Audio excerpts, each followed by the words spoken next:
Bonsoir, chers téléspectateurs de Code 243, deuxième émission de 100% polémique, avec en ligne Michael Chibango à partir de Londres.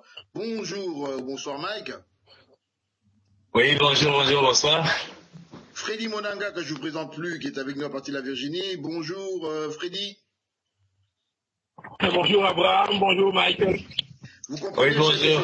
Que nous sommes obligés de dire à l'un bonjour, à l'autre bonsoir, étant donné que les fuseaux horaires sont différents, mais nous allons passer ce temps à discuter ensemble sur les différents sujets d'actualité. Je crois que Freddy est notre rédacteur du jour. Et quel est le premier sujet choisi, Freddy? Ce que tout le monde sait, l'actualité est cristallisée sur le dialogue congolais. Le dialogue demandé par le pouvoir en place. Alors, nous avons certains qui disent oui, certains qui disent non. Il y a une confusion totale et les positions évoluent, entre guillemets, c'est-à-dire changent chaque semaine. Là, par exemple, il y a eu un coup de tonnerre, une bombe atomique qu'on a reçue hier, c'était Kengo Wadondo et les kengistes qui ont dit que le dialogue n'est pas opportun. Pour le terme, j'utilise l'inopportunité du dialogue. C'est vraiment le terme du kengiste. Alors là, ça a vraiment fait très très mal parce que eux, ils font partie de ce qu'on appelle l'opposition républicaine. Donc ceux qui sont au Parlement et certains même sont dans le gouvernement, comme le ministre de l'Enseignement et de l'Énergie, ce sont des opposants républicains. Vraiment là, oui, c'est encore une fois de plus, c'est Kengo Wadondo, que certains appellent le Maradona de la politique congolaise parce qu'il est spécialiste en dribble. Et comme vous pouvez le constater, il n'y a pas longtemps, on a entendu son groupe OA commencer cette opposition républicaine dire qu'ils étaient favorables au dialogue. Et comme Freddy vient de le dire tantôt, ils ont changé leur position, ils parlent de l'opportunité, le dialogue n'est pas opportun. Et par contre, ils demandent à Kabila de mettre en œuvre, d'appliquer les résolutions de la concertation nationale. Vous savez, il y a eu plus de 600 résolutions qui à ces jours n'ont pas tous été appliquées. Et selon Kengo, le taux d'exécution est environ 20%, donc un taux très faible. À quoi servirait d'aller encore dans un autre dialogue, avoir des autres résolutions et ne pas les appliquer? Mais pour ceux qui connaissent Kengo Wadondo, certains se demandent s'il s'agissait d'une stratégie de sa part, d'essayer de faire un peu faire monter les enchères comme d'habitude. Avec Kengo, on ne sait jamais parce que ce n'est pas pour rien qu'on l'appelle Maradona. Il dribble et tout le monde, c'est vraiment un vrai stratège. Oui, un vrai stratège, je vous rejoins parce que si tout le monde se souvient, au mois de janvier, contre toute attente, Kengo, président du Sénat, avait travaillé de manière à ce que la fameuse modification de la loi électorale ne passe pas, avec ce fameux article 8 au fort, je crois que c'était au 4e ou 5e jour des manifestations dans la ville de Kinshasa, et on a vu que c'est lui, pratiquement, c'est par lui qu'il y a eu un apaisement. Je me souviens d'un Kengo parlant en lingala, s'adressant en lingala au peuple congolais à partir du Sénat. Je crois que, comme vous l'avez dit, je vous rejoins, je suis d'accord avec vous, c'est encore une tactique du vieux, un chevronné. Je rappelle qu'il a fêté ses 80 ans le week-end dernier, parce que c'était une grande fête aux frais de la princesse. Et je crois que ceux qui croyaient qu'en le faisant siffler les 80 bougies, il allait s'adoucir, mais non, l'homme de la rigueur est resté un homme de la rigueur et je ne sais pas. Oui, l'homme de la rigueur, c'est lui qui dribble toujours. Vous savez, à la conférence nationale, il a arraché le fromage de la bouche de Tshisekedi. On l'a vu encore au Sénat avec Cheo Kitundu, qui à sa grande surprise a perdu la présidence du Sénat. On l'a vu encore après les concertations nationales, c'est Kengo Wadondo qui fait un discours pour dire qu'il ne sera pas question de la révision de la fameuse article 220. On l'a encore vu avec la loi électorale, comme vous venez de le dire tantôt. Et c'est encore lui, donc il sait vraiment calculer. Lorsqu'il s'agit de calculs politiques, vraiment, il en est un spécialiste, si on peut dire. Oui, parce qu'effectivement, là, en disant ce qu'il vient de dire, là, il a déjà vu très loin. Il a déjà vu très loin. Il sait où il veut en venir. Et on le saura dans les jours à venir. Pourquoi est-ce qu'il a dit, il parle de l'opportunité du dialogue et il oblige le gouvernement à exécuter les 600 résolutions. Mais dans tout ceci, il y a vraiment la position qui inquiète tout le monde, c'est l'UDPS. La position de l'UDPS, c'est vraiment, parce qu'on a l'impression que dans l'UDPS, maintenant, il y a plusieurs courants. Et le maître de la maison, Étienne Tshisekedi Wamulumba, on ne l'entend pas. Il y a eu un document qui a circulé, signé de sa main, mais bon, vous savez, je peux aujourd'hui signer un document à ton nom, Abraham, et je grandis. Il faut que tu passes pour confirmer que c'est bien toi. Donc les Congolais aujourd'hui veulent entendre M. Étienne Tshisekedi Wamulumba dire quelque chose, donner la vraie position de l'UDPS. Parce que les Congolais n'ont pas confiance certains en tout cas n'ont pas confiance en Félix, ou d'autres doutent. Pas seulement Félix, mais dans l'UDPS actuel, puisqu'il y a plusieurs sons de cloche dans le même parti. Et c'est vraiment quelque chose qui fait très peur à la population, parce qu'ils avaient mis tous leurs espoirs en Étienne Tshisekedi Wamulumba. Ils ont l'impression que ils n'ont plus d'espoir, ils n'ont plus à espérer, quoi. Ils ont l'impression d'être des orphelins. Ça, c'est très dangereux. Oui, vas-y, Mike. Non, monsieur Oui, je voulais également noter une chose, c'est que l'UDPS souffre aussi d'un déficit de communication, parce que depuis qu'il y a eu le refus du groupe Vital Kamere et des autres, on a vu Félix essayer de revenir pour donner des explications plus pointues à ce sujet. Et tout récemment, je crois que c'est hier, on a suivi un débat avec Bruno Mavungu. Et je trouve que l'UDPS devrait, au niveau de la communication, améliorer de manière à ce que le message puisse passer. Mais là, je ne sais pas. Oui, vous avez totalement raison. Et ignorez pas toutes ces rumeurs, toutes ces accusations si l'UDPS vraiment était fort en communication. Je crois que la faiblesse de l'UDPS se situe au niveau de la communication. Donc si les gens de l'UDPS nous écoutent, nous leur demanderons vraiment qu'ils veillent à la communication, qu'ils passent beaucoup d'efforts à expliquer aux juges ce qu'ils veulent, enfin qu'il n'y ait pas de récupération politique, ça et là, des accusations contre eux, parce que les gens se demandent qu'est-ce que l'UDPS fait au juste. Et comment dire, nous, voilà ce que nous voulons, parce qu'il y a cette qu'on dit, nous allons participer au dialogue de Kabila, mais ces dialogues nous allons participer au dialogue de Kabila. Mais c'est comme si, et les autres vous diront, non, nous allons participer au dialogue si c'est sous comment, médiation internationale. Alors on ne sait pas si c'est un accord de principe ou si c'est déjà un accord, parce qu'il y a certains qui disent, voilà, nous allons participer au dialogue coûte que coûte, et il y a des autres qui disent, non, nous n'allons participer que si ce dialogue est sous médiation internationale, conformément aux accords cadres et à la résolution 2098. Et il y a beaucoup de la confusion, c'est comme vous avez dit, il y a beaucoup de courants de l'UDPS. Il y a Félix qui parle d'un côté, il y a Mavumbo qui parle d'un côté, donc il va falloir qu'ils harmonisent leur point de vue et qu'ils parlent d'une même voix. Ça ferait moins de confusion. Mais, Michael, le dialogue actuel, c'est vrai que l'année passée, je crois, toute l'opposition était allée voir le représentant des Nations Unies au Congo pour demander le fameux dialogue impose l'accord cadre qui s'est transformé en résolution dont tout le monde est signataire, le gouvernement congolais et l'opposition. Et donc, cet accord demandait un dialogue, demandait aux représentants des Nations Unies de faire asseoir l'opposition et le gouvernement si la machine coince. Entre autres, si le même... Alors, actuellement, la machine coince. Mais le problème avec l'UDPS aujourd'hui, à mon humble avis, c'est que il y a eu le représentant de Kabila qui a fait le tour des grands partis politiques pour demander le dialogue. Et maintenant, l'UDPS est d'accord avec ce que le représentant de Kabila a demandé, c'est-à-dire le dialogue à la Kabila. Mais ils disent que cela doit se faire sous une médiation internationale. Mais la communauté internationale n'a encore rien dit. Elle ne s'est pas prononcée. Il n'y a pas eu le représentant de l'ONU n'a pas dit qu'il allait présider un dialogue. Donc ça sera le dialogue de Kabila.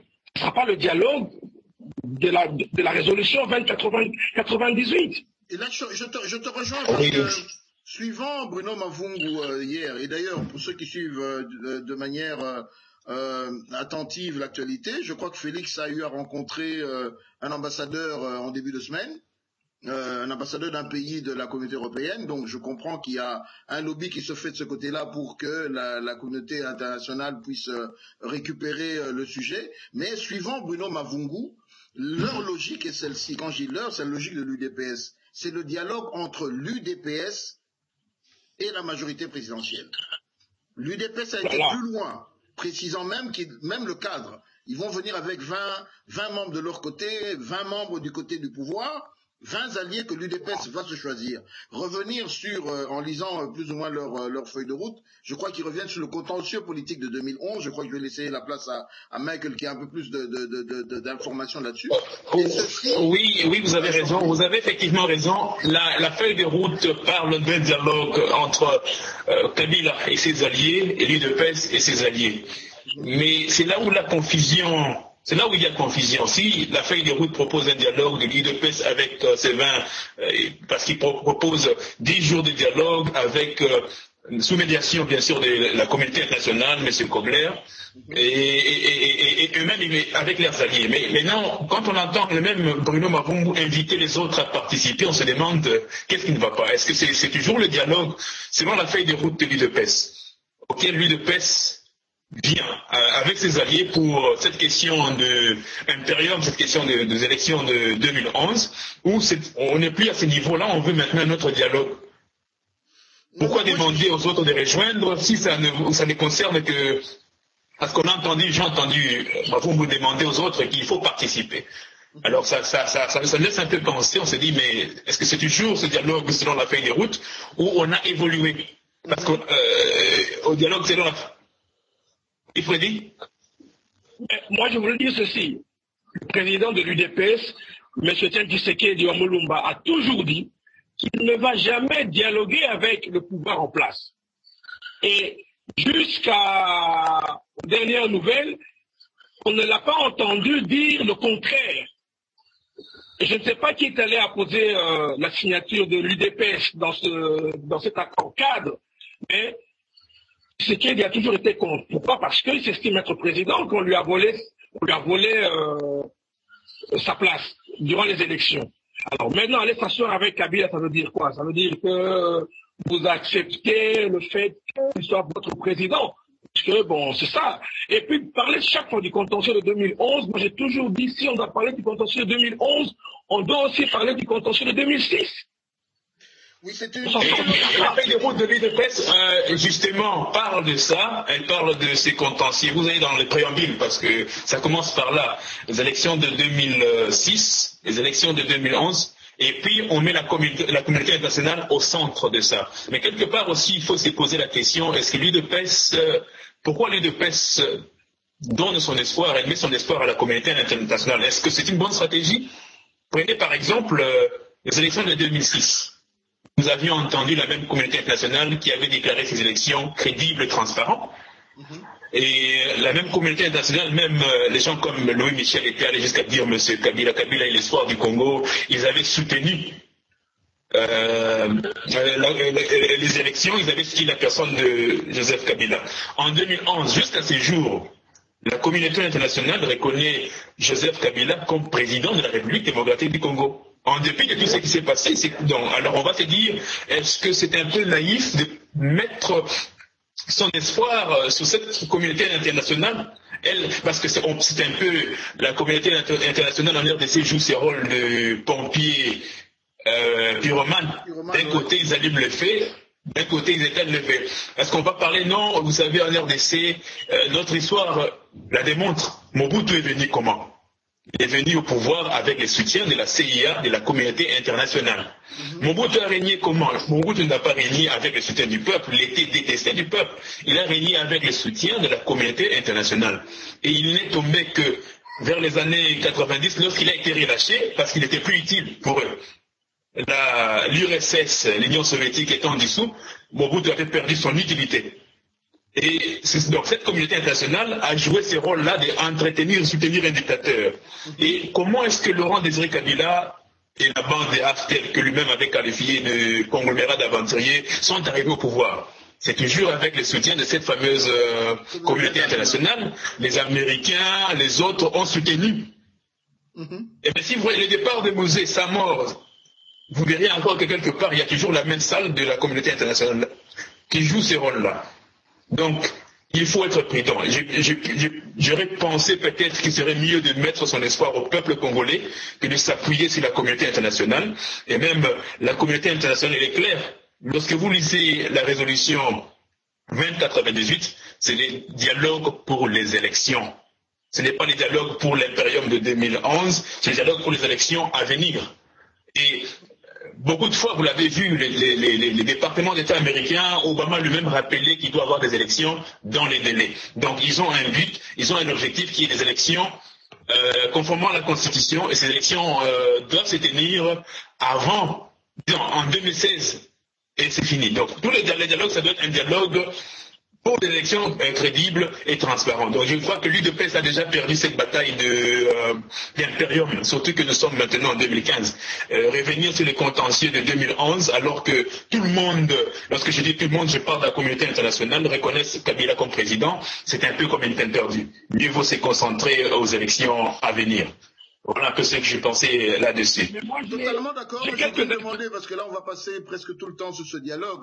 Dites-moi, mes chers amis, à moi que je laisse à Freddy 2 minutes pour qu'on passe à l'autre sujet qui est cette rencontre, ce pré-dialogue avec la CENI. Oui, je t'en prie, Freddy, vas-y. Bon, moi, pour conclure avec ce dialogue, j'ai quelques inquiétudes. Mon inquiétude est le fait que c'est vrai qu'il y a cet engouement de parler de la position de l'UDPS et de la position de tous les partis politiques d'opposition, mais on ne parle pas du pouvoir. Voilà. Et c'est là mon inquiétude. Kabila envoie un flic pour aller parler avec les partis d'opposition, mais qu'est-ce qu'ils ont dans leur sac? Qu'est-ce qu'ils ont dans leur sac? On n'en parle pas. C'est vraiment cette équation qu'on ne connaît pas. Quelle est la revendication de Kabila dans ces dialogues? Quand je vois en plus, il y a cette fameuse lettre des parlementaires congolais qui écrivent au président Obama en criant au secours Obama, alors que nous savons que le Parlement, normalement, devrait contrôler la présidence et le gouvernement. Nous voyons un Parlement congolais qui crie au secours au président Obama, mais c'est très grave, c'est extrêmement grave. Oui, mais pour revenir, Freddy, à ta première, disons, à ta première question qui est importante, je crois que au travers certaines déclarations faites sur des chaînes de télévision pro-gouvernementales. Ici, je cite la Télé 50 de Jean-Marie Kassamba. Il y a eu plusieurs intervenants. J'ai suivi par exemple le responsable de la jeunesse du PPRD. Et vous savez, le terme glissement n'est pas loin. Vous comprenez que dans leur pensée, ils sont dans cette stratégie de se dire on n'a pas les moyens, on ne sera pas organisé dans les temps possibles, allons-y nous asseoir ensemble et glissons. Le mot a été le mot a été pratiquement est intervenu plus d'une fois. Je crois que subtilement ce message est revenu. Je me souviens de ce même Jean-Marie Kassamba qui a dit que le glissement est constitutionnel, ce qui est vrai. Il est constitutionnel, mais est-ce que s'il est fait à dessein, c'est ce que tout le monde ici voudrait éviter, s'il est fait à dessein, nous n'allons pas l'accepter en tant que peuple congolais. Si c'est un pluie torrentielle pendant 2 mois et qu'on ne s'est rien organisé, à ce moment-là, on peut accepter un glissement parce que les conditions ont été non maîtrisées. Oui, Michael, tu voulais rajouter? Je dirais, c'est vraiment, à mon avis, il est irresponsable d'accepter un dialogue sans pour autant savoir les contours et pourtours, sans pour autant sans pour autant qu'il y ait un cadre bien défini. Nous allons dialoguer que pour ça, c'est fini. Kabila leur dit, écoutez, qu'est-ce que vous voulez dialoguer? Vous-même choisissez les topics, les sujets, et nous allons dialoguer. Mais ne dit pas, c'est que eux, la majorité, c'est que eux, le pouvoir cherche dans ces dialogues. On ne peut pas dialoguer, aller dans le dialogue comme ça, il faut qu'on définisse déjà en avance sur quoi ces dialogues. On est allons dialoguer sur les élections à venir. Nous voulons des élections paisibles et le départ de Kabila. Là, au moins, les gens comprendraient, voilà, c'est un dialogue qui n'a que pour objectif des élections libres crédible et transparente, et le départ de Joseph Kabila. Mais jusqu'à là, aujourd'hui, on a l'UDPS qui parle du dialogue, qui donne sa feuille de route, mais on n'entend pas suffisamment la majorité présidentielle venir aussi avec sa feuille de route, parler de sa feuille de route. On entend des gens comme Jean-Marie Kassamba parler, dire voilà, le glissement c'est constitutionnel, et donc les choses qui n'encouragent pas du tout. Voilà, nous allons passer au deuxième sujet qui va peut-être nous aider d'aller dans ce dialogue-là, pour toujours dans le dialogue.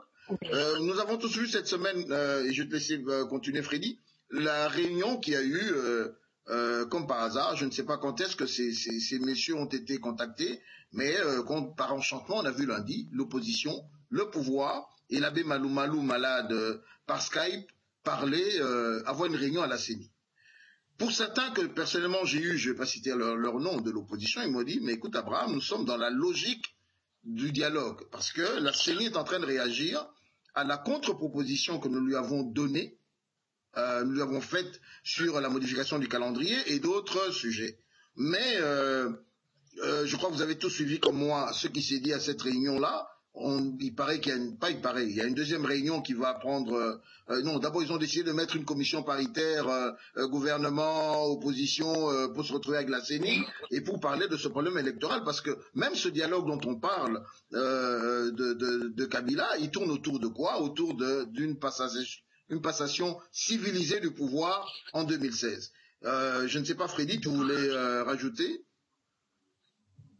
Oui, donc je voulais faire justement un glissement du dialogue en patinage, du dialogue à cette fameuse rencontre opposition, tout ça au bureau de cette structure qui doit organiser les élections au Congo. Mais j'étais vraiment très surpris comme toi de voir que, comme une génération spontanée, voilà, il y a la réunion. CENI réunie avec l'opposition. J'ai été contacté quand, il y a eu, comment ça s'est passé, voilà, la réunion a été faite. Et c'est vrai que, même à mon humble avis, ils vont cette réunion et c'est un dialogue. Oui, c'est déjà un dialogue amorcé. Ils sont en train de se parler, ils se parlent déjà sur des questions liées aux élections à venir. Et normalement, on a dit comme disant, si la CENI était réellement indépendante, c'est là où devait se passer ces dialogues, parce que l'enrôlement des électeurs relève de la compétence de la CENI. Les calendriers électoraux, la même chose. Donc c'est la CENI qui normalement devait se placer au milieu du village, écouter un peu la majorité, écouter l'opposition et trouver une position, un consensus et évoluer de la sorte. Ce n'est que de cette manière que l'on peut avoir des élections crédibles et transparentes. Mais les autres dialogues, c'est un peu, il y a ces dangers, il y a ces risques. Si on parle, par exemple, on invite la communauté internationale, comme ils aiment beaucoup la communauté internationale, on dit voilà, vous allez assister comme témoin, nous dialoguons dans la CENI, parce qu'elle contribue aussi, cette communauté internationale, pour les élections. Comment nous pouvons faire pour qu'il y ait des élections dans le délai, des élections apaisées qui vont permettre à ce qu'il y ait, pour une fois dans notre histoire, cette passation des pouvoirs civilisés d'un président sortant à l'autre. Ça serait une bonne chose. Donc c'est déjà un début, c'est déjà un dialogue, parce que quand on parle du dialogue, il ne faut pas seulement attendre un forum où on invite la société civile, je ne sais combien de personnes. Et vous savez, plus on invite les gens, plus on complique, les choses. On complique la donne, comme vous l'avez dit. Parce qu'on n'a pas vraiment besoin de tout le monde. Il y a les partis politiques qui sont représentatifs, en l'occurrence l'UNC, l'UDPS, le MLC. Vous avez de l'autre côté le PPRD, la locomotive de la majorité présidentielle, c'est le PPRD. Ils n'ont qu'à se mettre ensemble et trouver ces consensus, avec la CENI bien sûr, et avancer de la sorte. C'est une question de bonne volonté. Ça peut se faire, il suffit d'avoir cette bonne volonté. Et les choses peuvent avancer. Oui, comme tu la bonne volonté, la bonne volonté, mais la CENI dans l'état actuel, dans son état actuel, est-ce qu'on peut faire confiance à cette CENI-là? Parce que je crois que c'est un problème, parce que elle n'a pas joué ses rôles. Elle n'a pas joué ses rôles de, comment dirais-je, l'église au milieu du village. Exact. Depuis le début, on a eu l'impression que la CENI a toujours pris position, et la position qu'elle prend a toujours été favorable à la majorité présidentielle. Au point que deux fois, quand on critiquait la CENI, ce n'était pas Malou Malou qui répondait, c'était la mère Mende qui venait répondre en lieu et à la place de la CENI. C'était comme si on attaquait les gouvernements. Vous voyez, la CENI, une institution indépendante, c'est plutôt le porte-parole du gouvernement qui vient répondre à la place de la CENI. La CENI, on attaque l'opposition critique la CENI, c'est Mende qui répond.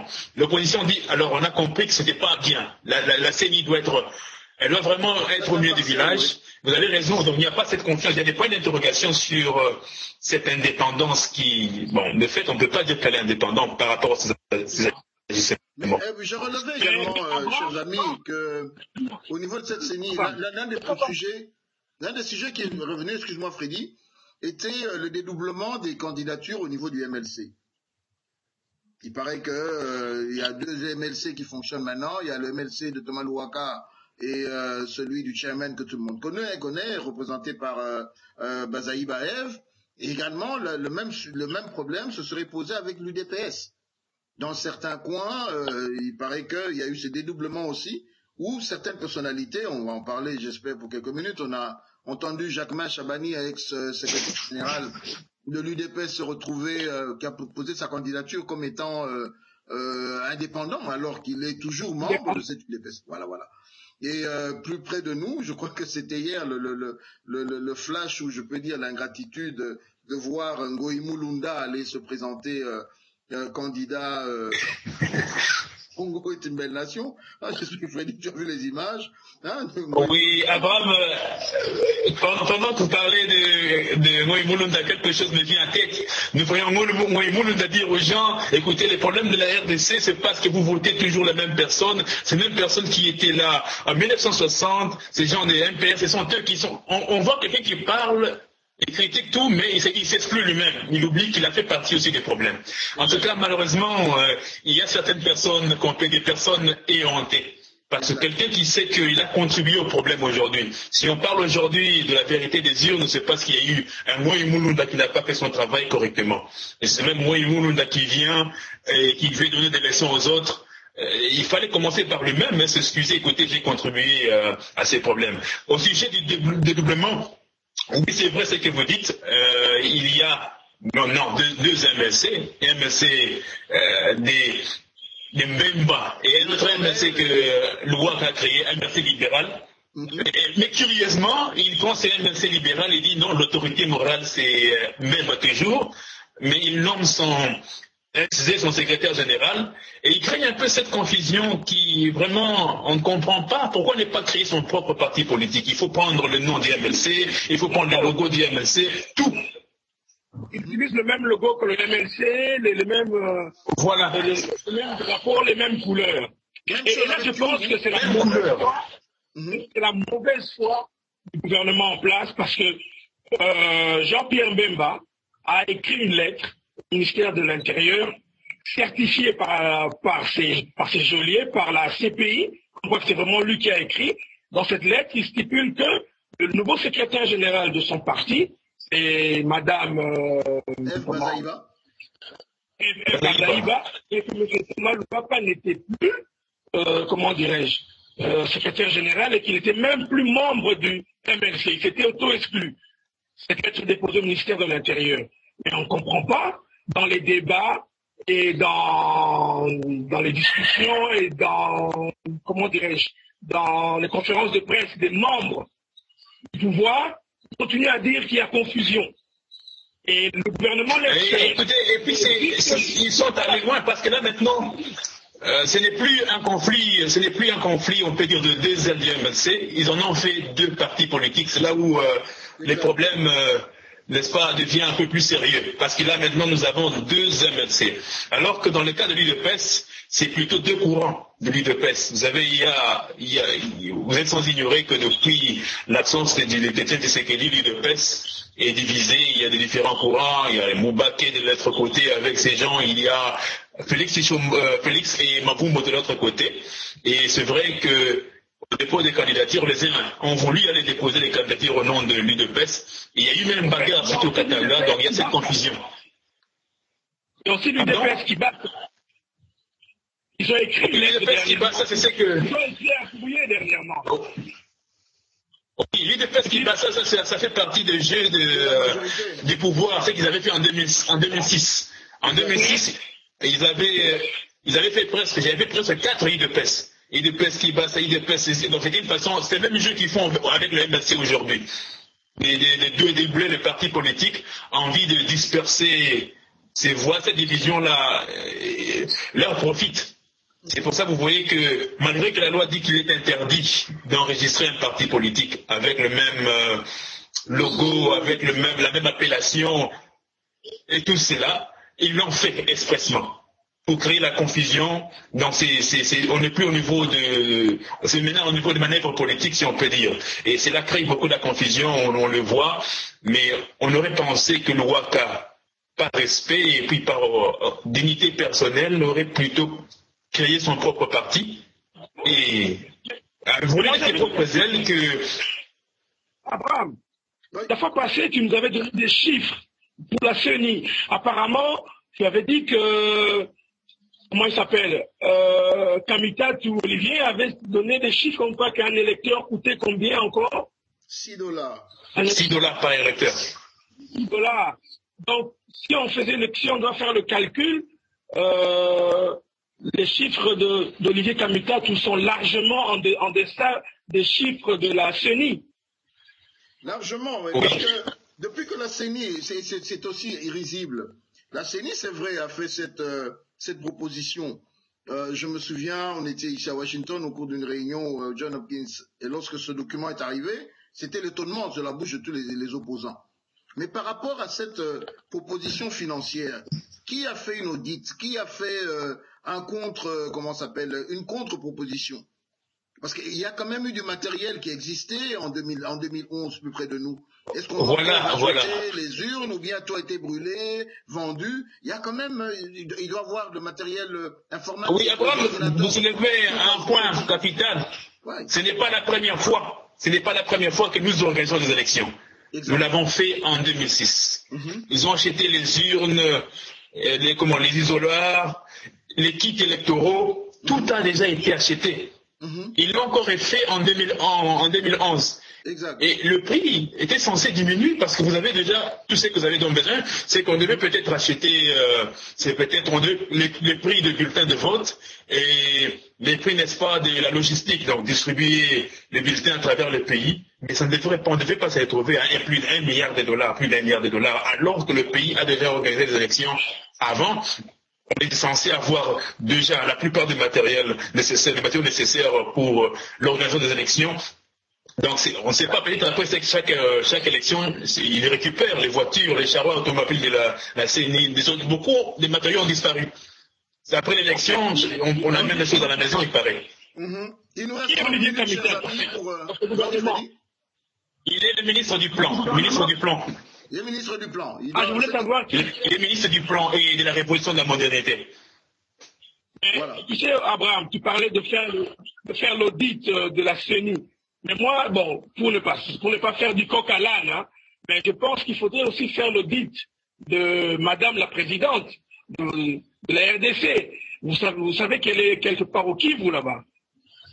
Et qu'elle est en train de faire des dons. Madame, c'est vrai, d'autres risques, vous dire, c'est crise de lèse-majesté ou bien crise de souveraineté. Ils vont trouver un terme, Lambert Mende en trouvera un. C'est sûr, si quelqu'un se lève pour dire qu'on doit poser des bonnes questions de savoir d'où vient l'argent de Madame Olive. Mais on y arrive, parce que je voulais juste donner quelques chiffres pour dire que la CENI finalement a décidé, malgré que l'opposition a dit que ce n'était pas elle qui était demanderesse de l'extension du dépôt des candidatures. Ça a été, ils ont rajouté ça, je crois, jusqu'au 30, pour des simples raisons, c'est on est à moins de 40% de dépôt de candidature. Et dans certains coins, dans certaines villes du pays, il n'y a pas de dépôt de candidature du tout. Donc ici, nous allons vers un sérieux problème. Je ne sais pas quelles seront ces élections locales, urbaines et municipales. Tu viens de l'annoncer, Freddy, allons-y. Madame Olive est à l'Est, construisant des routes, payant les frais médicaux. C'est quoi? C'est la nouvelle ministre des Affaires sociales? C'est quoi? On est en campagne? Dites-nous. Ouais, certains voient cela, on s'est dit, certains voient cela peut-être de manière politique, on s'est dit c'est peut-être elle qui sera la dauphine de président Kabila. Ben, elle n'a pas, on avait posé cette question au Katanga, il a dit l'avenir nous dira. Elle n'a pas dit non. Elle n'a pas dit non, elle a dit, parce qu'elle a dit je ne veux pas vous mentir, c'est moi, elle a dit je ne veux pas vous mentir. L'avenir nous dira. Donc elle a laissé ça entre parenthèses.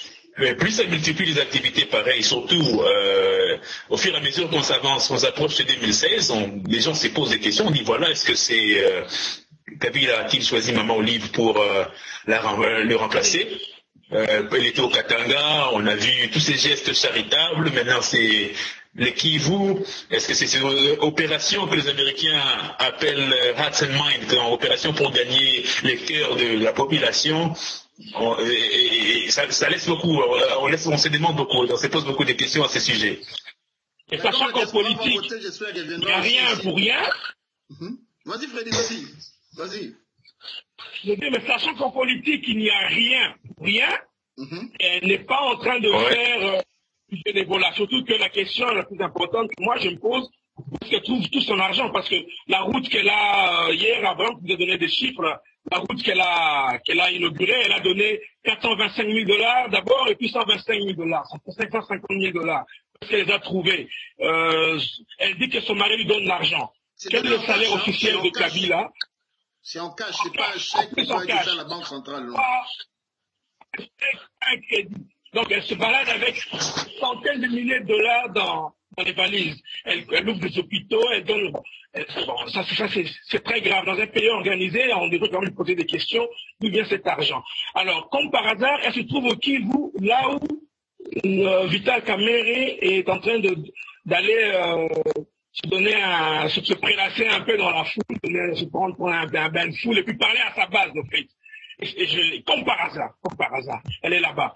Et on a bien vu que bon, M. Kamerhe a frappé fort. Il a parlé à sa base et il a vraiment démontré que sa base était vraiment à l'est du pays et qu'il est vraiment un comment on appelle ça, n'en déplaise à certains, ben, c'est vraiment un fils du poing. Un fils du poing. Et j'ai même lu il y a eu quelques personnes qui ont commenté le reportage photo en disant c'était que des Rwandais. Bon.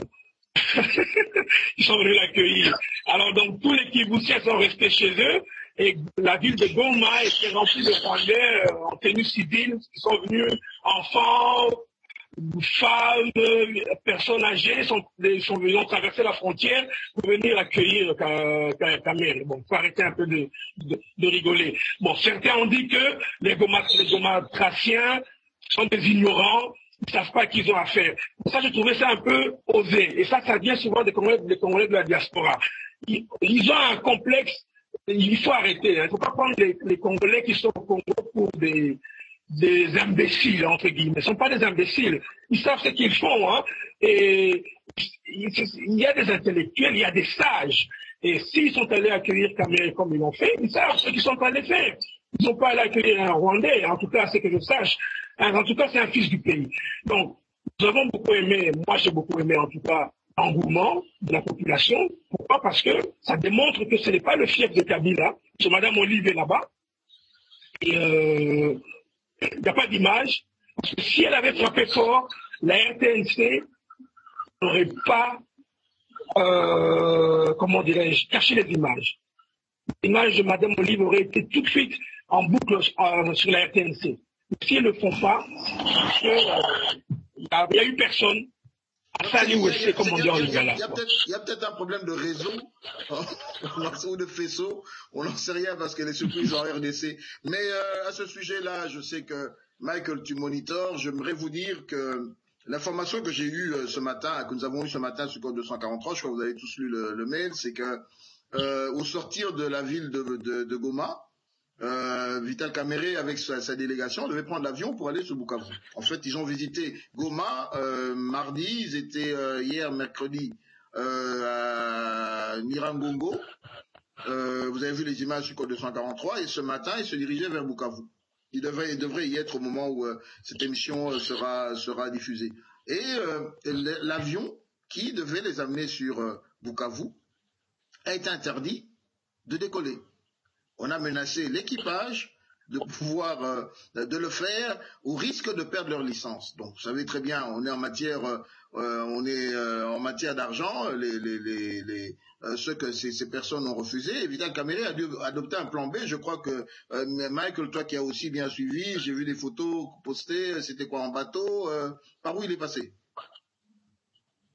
Oui, en bateau, il est allé en bateau. Malheureusement, à chaque fois qu'il veut se rendre à Bukavu, il y a toujours quelque chose qu'on jette dans son chemin pour l'empêcher. La fois passée, vous l'avez vu, on l'avait empêché de tenir un meeting à Bukavu. Il y a eu des tirs de gaz lacrymogènes, ça et là.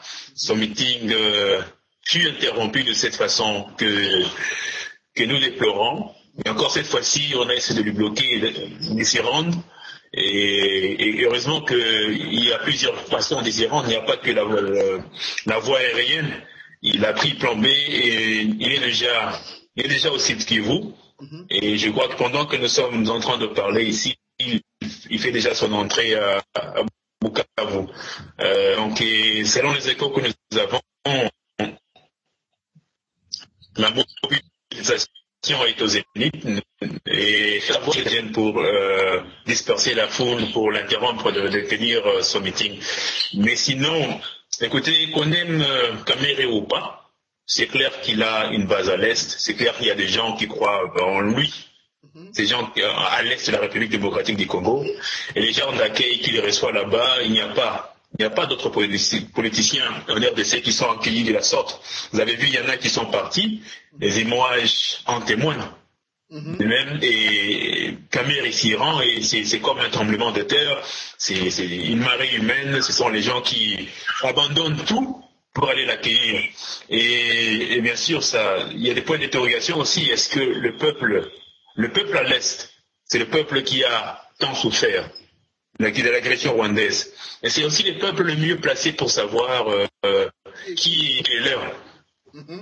Et ceux qui ne sont pas. Ils sont mieux placés, c'est chez eux. Ils se connaissent leur village, ils peuvent mieux s'identifier, ils peuvent mieux identifier les Rwandais, les Hutus et les autres. Et si ces peuples-là disent il est les nôtres, je ne vois pas pourquoi par exemple, quelqu'un comme moi qui suis du centre, je vais aller m'opposer, dire vous ne connaissez pas votre frère. Moi, du centre, je viens, vous ne signez pas votre frère. Alors, ça laisse beaucoup, on se demande, bon, écoutez, devant les évidences, c'est une évidence qu'on ne peut pas nier, il est considéré comme donc le fils du coin, et l'accueil qu'il reçoit en témoigne. Parce que tu vois, il y a une chose, les Quinois découvrent seulement, parce qu'il faut le dire, les Quinois en général, découvrent seulement maintenant le Kivu et ses problèmes. Bon, les problèmes entre les peuples du Kivu, dont les Bashi, les Rega, les Malélènes et les Banyarwanda, datent depuis le XIVe siècle, plus ou moins. Les Banyarwanda ont toujours tout fait pour étendre leur territoire de l'autre côté du lac Kivu et de la rivière Ruzizi. Donc, ce sont des problèmes qui sont vieux, qui ont plus de plusieurs siècles, et donc, pour juger de la situation du Kivu, ce n'est pas un Quinois qui découvre à peine qu'il existe des peuples là-bas, qu'il y a des problèmes. Non, les Kivusiens, il faut parler avec eux. Ils vont vous dire c'est quoi, depuis quand ils ont des problèmes et comment les résoudre aussi. Parce que les solutions sont connues. Les solutions sont connues, mais c'est parce qu'il n'y a pas de volonté de la part du pouvoir en place de pouvoir mettre fin à... Parce que la situation qu'il y a au nord Kivu, sud Kivu, le nord du Katanga, qui va devenir la province du Tanganyika, et la partie est de la province orientale, ces problèmes d'insécurité aussi ne peuvent pas permettre des élections crédibles. Donc, s'il y a toujours l'insécurité dans toute cette partie du pays, c'est quasiment presque le tiers, on ne peut pas organiser des élections. Et on trouve incroyable que ce pouvoir, depuis 2001, est incapable, parce que Kabila est là depuis 2001, ce pouvoir est incapable de mettre fin à cette insécurité-là. Et chaque fois, on pointe les Rwandais du doigt. C'est vrai, on connaît déjà l'agresseur. Alors, mettez fin à cette situation. Si vous n'êtes pas capable de le faire, laissez d'autres personnes, parce qu'il y en a qui se posent des solutions que le gouvernement ne veut pas écouter, laissez la place à d'autres pour pouvoir mettre fin à ces problèmes d'insécurité et que le pays puisse avancer. Parce qu'avec cette situation d'insécurité, ça ne va pas. Je crois que là, le gouvernement... Vas-y.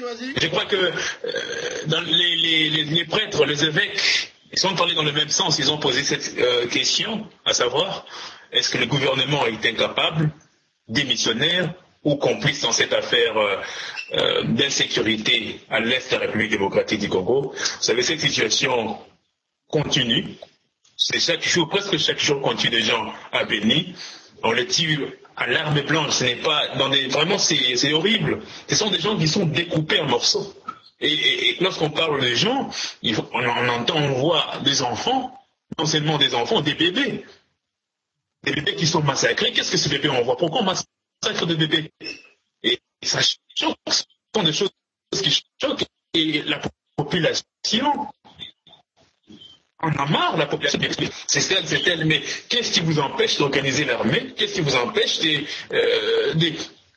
s'acquitter, n'est-ce pas, de ces rôles, de ces tâches régaliennes qui reviennent, n'est-ce pas, au gros gouvernement d'un pays, à l'État? C'est vraiment l'échec total. Je crois que c'est ce qui a poussé certains députés qui ne pouvaient plus supporter d'écrire à Obama pour demander de l'aide. Mais encore une fois, on a peut-être cette idée de penser que les Américains sont innocents dans tout cela, mais ils ont aussi leurs mains. C'est ça. Voilà, chers amis, pendant que vous parlez, je viens de recevoir un tweet. Voilà, je crois que Vital Kamerhe est arrivé à Bukavu.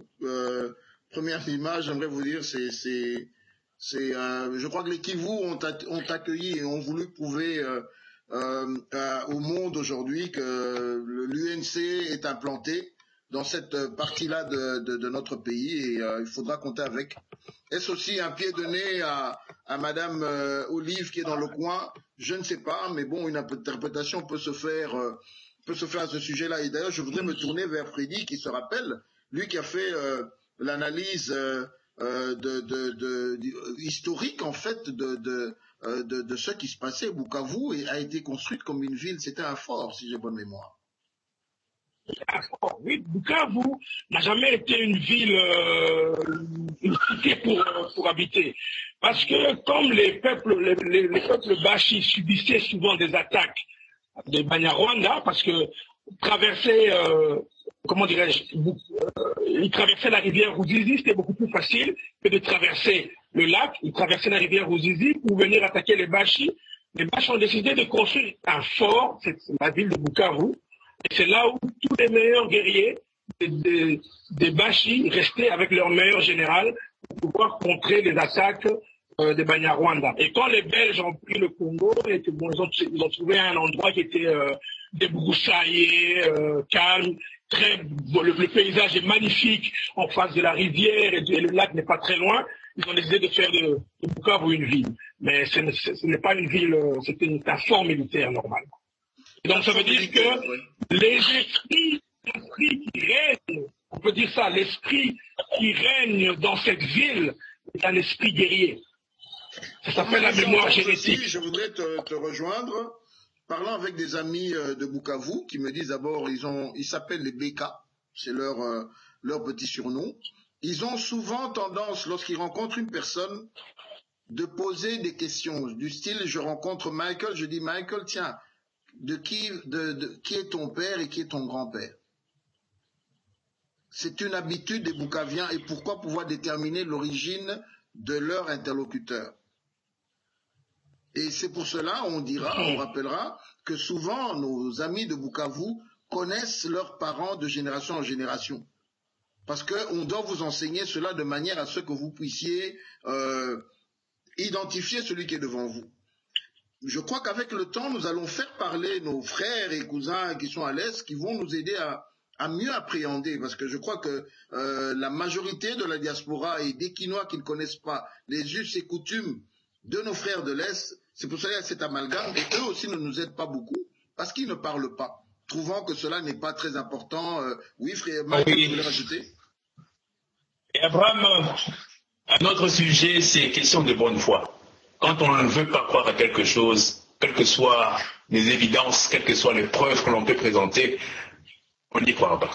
Vous allez demander, donne-moi ça, on va donner, on va dire non, ce n'est pas ça, et on va chercher, il n'y a pas virgule, et il fallait qu'il y ait virgule, c'est que c'est pas vrai. Donc c'est question de volonté. Il faut, je trouve que c'est peut-être mieux de tourner cette page, les peuples vont décider, le peuple lui-même, parce que, écoutez, quand quelqu'un vous déteste, tout ce que vous feriez, tout ce que vous allez faire, il va toujours chercher, il va regarder qu'est-ce qu'il a mal fait, et il ne parlera que de ça. Quand vous donnez l'argent, non, il donne l'argent pour s'inventer. Vous ne donnez pas l'argent, non, il ne donne pas l'argent. Donc vous n'aurez jamais raison, quelque part. C'est question de volonté. Il faut qu'on soit lui-même. Ce que tu dis là, Michael, c'est arrivé au président Obama. On a raconté qu'il n'était pas né aux États-Unis, qu'il n'était pas né à Hawaï, que c'était un faux certificat de nationalité qu'il avait fabriqué un acte de naissance. Le jour où il a publié son acte de naissance, il a dit ceci: je le publie, mais ceux qui ont fait cette campagne contre moi ne vont pas changer d'avis. Je le publie juste pour montrer que je suis vraiment né à Hawaï, mais je sais que ça ne changera pas la position de ceux qui ont fait la campagne contre moi. Voilà. Les amis, oui, changeons. Oui, c'est ça, c'est un peu ce système. Donc, vous allez réveiller les vieux démons et feed up le problème interminable. Tu l'as bien dit, ceux qui croiront, ceux qui croiront pas. Il nous reste, mes amis, pas trop longtemps. Il reste 10 minutes là. Y a-t-il encore d'autres sujets, s'il vous plaît? Je sais que Michael, tu voulais dire quelque chose, mais je t'en prie. Hein, tu sais que sur cette toile, des fois, c'est difficile. De pouvoir évoluer. Oui, il nous reste 10 minutes, donc nous sommes à 1h05, 10 minutes, nous avions 15 minutes de préparation. Michael, tu voulais dire?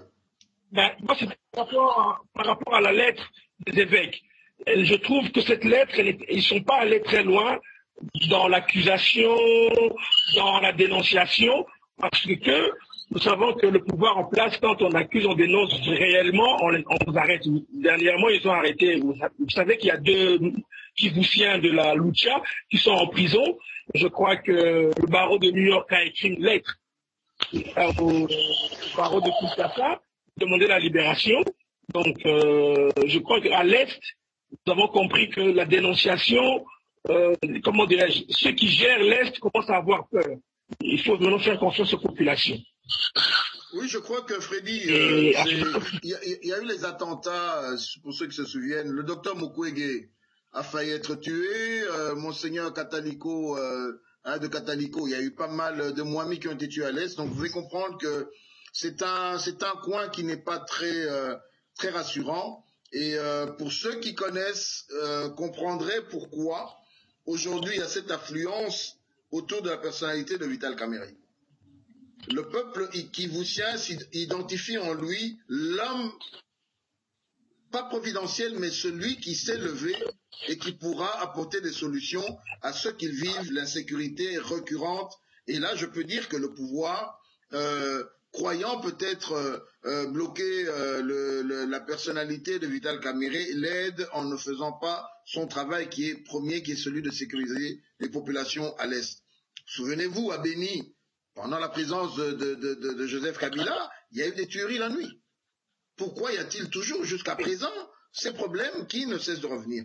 Donc, tu as absolument raison, Freddy, à ce sujet, je te rejoins. Je ne sais pas si Mike a quelque chose à dire, à moins qu'on passe au prochain sujet et qu'on puisse terminer ce programme.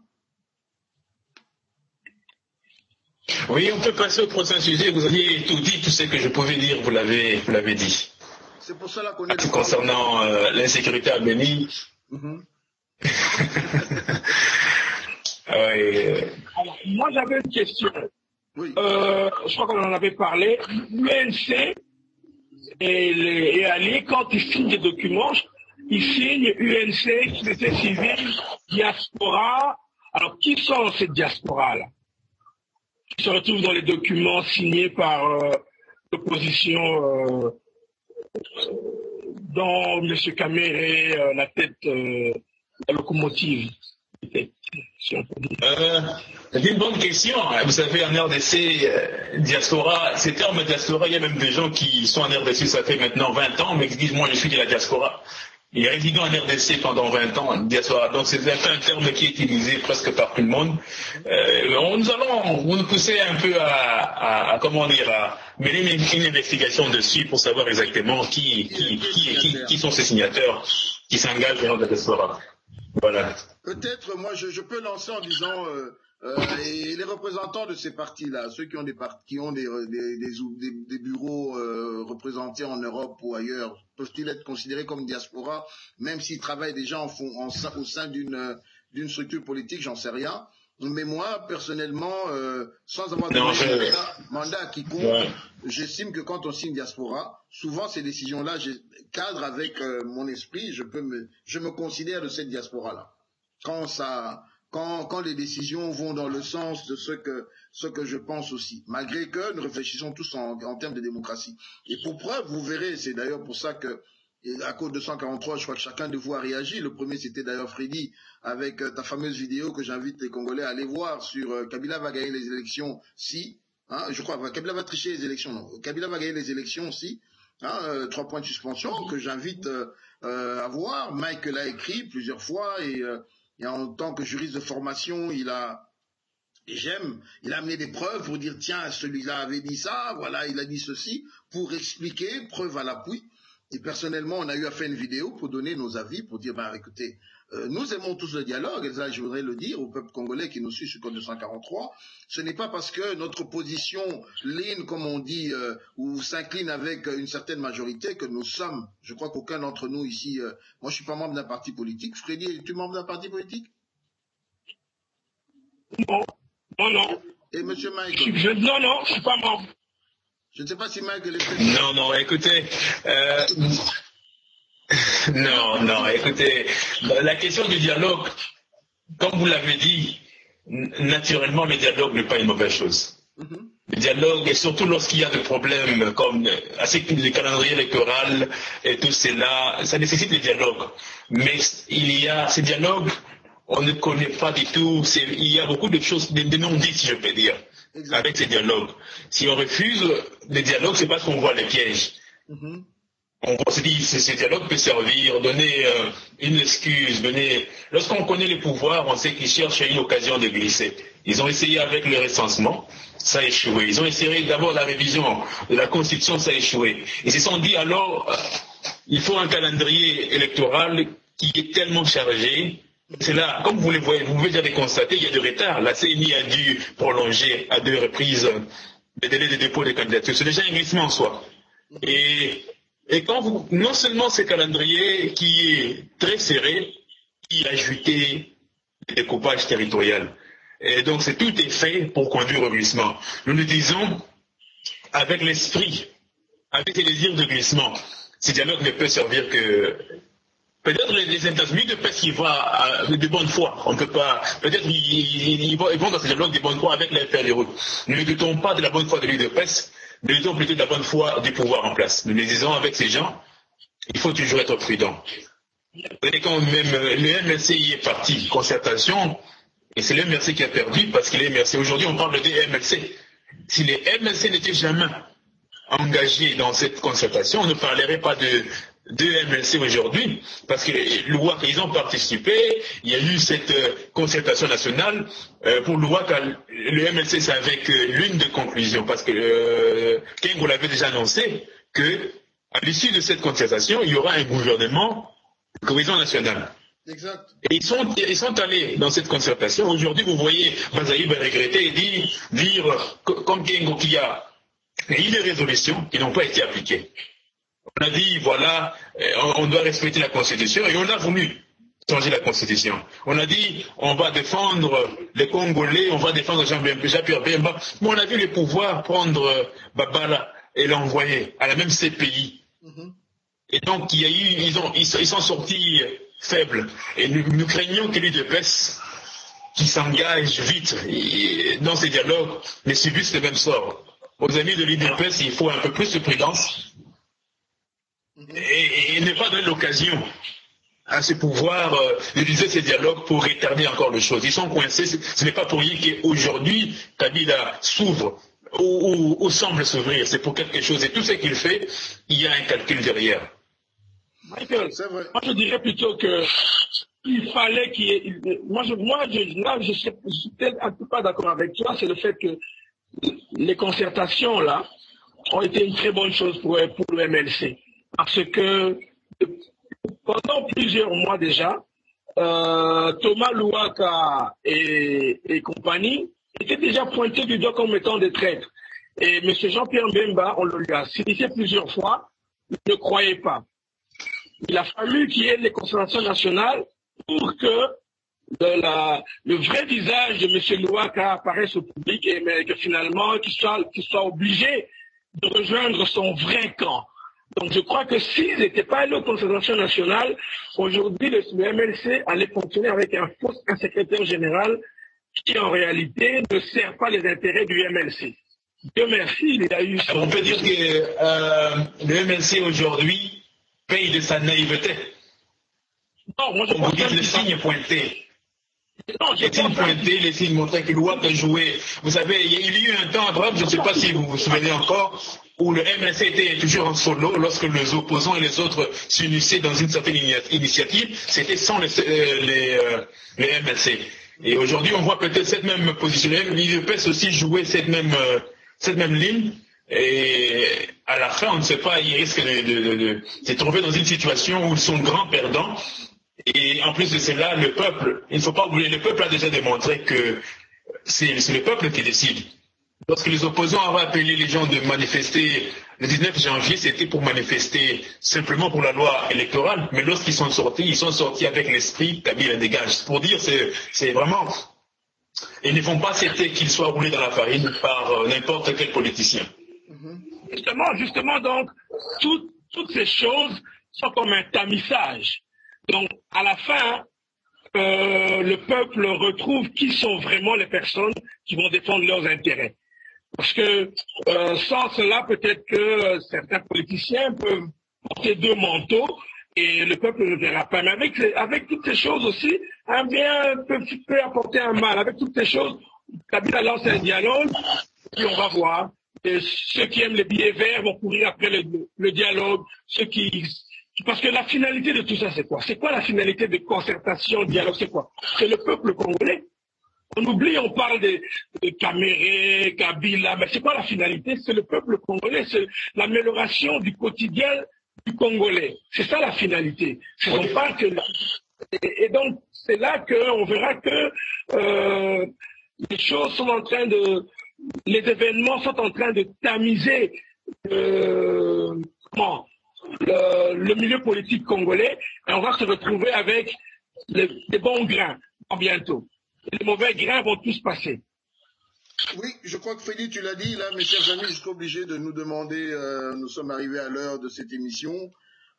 Chers amis téléspectateurs de Code 243, vous avez entendu Freddy, vous avez entendu Michael, qui vous invite à pouvoir commenter ces émissions sur la page Facebook de Code 243, sur le website qui est en construction. Et en leur nom, je tiens à vous rappeler que nous sommes en train de peaufiner le programme du lancement de la radio Code 243 qui va demander des animateurs. Freddy est avec nous aux États-Unis, Michael est en Europe. Contactez-les si vous avez à l'idée et vous avez de l'expérience dans ce que vous voulez faire. Ils vont nous aider à ce que nous puissions avoir cette grille préparée et prête pour que enfin nous puissions émettre sur la toile 24 heures sur 24 vers la fin du mois de décembre qui est en fait l'objectif.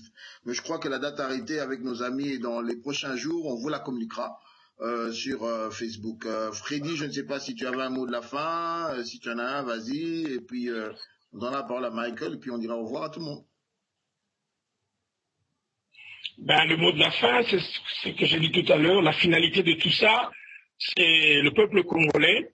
Donc, on a beau dire tout ça peut dire, mais on doit voir d'abord qu'est-ce qui va faire en sorte que le quotidien des Congolais va s'améliorer, parce que la misère au Congo, elle est maintenant grave. Elle a atteint des sommets qu'on pouvait ne pas imaginer. Il va falloir qu'on arrête avec ce pouvoir en place et qu'on arrête avec ce système qui est en train de tuer les Congolais. Je rappelle qu'il pleut. Voilà. Il n'y a jamais eu de sécheresse au Congo. Nous avons des terres arides. Nous avons des poissons dans les rivières, dans les fleuves. Nous avons assez d'espace pour faire de l'agriculture. Bref, Michael,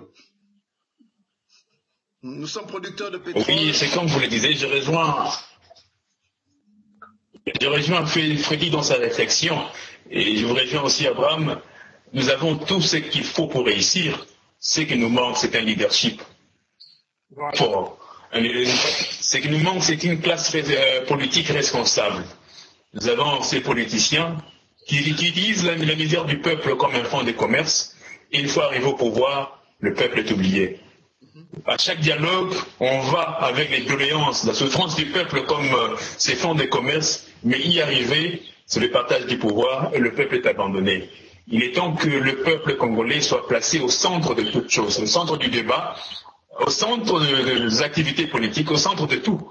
Que les politiciens comprennent qu'ils voient ce qui arrive à Burkina Faso, qu'ils voient ce qui arrive à d'autres parts, qu'ils comprennent qu'ils ne peuvent plus jouer avec le peuple au risque de se faire rejeter, balayer par ce peuple. Donc il faut écouter le peuple. Il faut écouter le peuple, c'est un message que je lance non seulement à Joseph Kabila et à la classe politique congolaise, mais également à Denis Sassou Nguesso, à Pierre Nkurunziza, à tous ceux qui d'une manière ou d'une autre sont au pouvoir dans un pays africain.